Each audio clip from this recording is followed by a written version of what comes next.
د ملک د نور سیمو پرنګ نن په مردان کې هم 15 فروری یوم کشمیر ورځ مانځل کیږي. د مردان کالج ځوانان هم د کشمیر سره د یووالي لپاره میدان ته راوتی دي.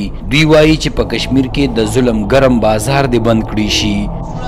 مردان ته طرف نه تاسو مخاطب یم، محمد اقرار نوم دی، مردان ضلع ذمہ دار یم. پورا قوم ته، پاکستان ته، سټوډنټس ته، ټیچرز ته، د پاکستان چې څونه عیون مسلمانان دی ټولو ته دا درخواست کوم چې د کشمیر دپاره یو شی د کشمیر اواز د پاکستان کې اوچت کړي او په متحدې ته ورسوي. نن د کشمیر عوام چې کوم دي نو دا د مختلف مسایلو سره په موجوده حالاتو کې شکار دي او که موږ وګورو یو ان چارټر دا وایي چې فیس حوالې سره هغې مختلف آرټیکل دي چې د هر کنټري به فیس چې کوم دی په ټوله دنیا کې هغې کار کوي. خو د یو ان چارټر نه دا غوښتنه پکاره ده چې ولې په یو مسلم کنټري باندې ظلم کیږي. په کالج چوک کې د طالب علمانو لخوا د مسلم سټوډنټس لیگ پاکستان مردان د سوري د لاندې د غونډه کې په ګڼ شمېر ځوانانو ګډون درلود. دوی وایي کشمیر د پاکستان برخه ده او دا غوښتنه کوي چې دا د عملي کړی شي.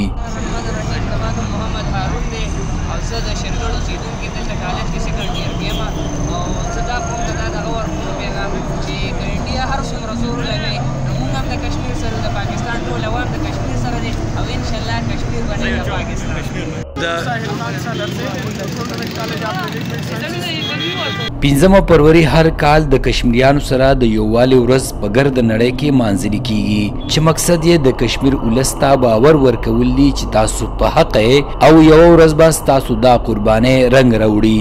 د کالج زده کړه کوونکي وایي موږ ټول د کشمیر ولس سره ملاتړ یو. په دې موقع د ملګري طالب علمانو د اتحادیې مشر عباس خان پښتونخوا ریډیو سره د خبر په محال څه داسې وایي.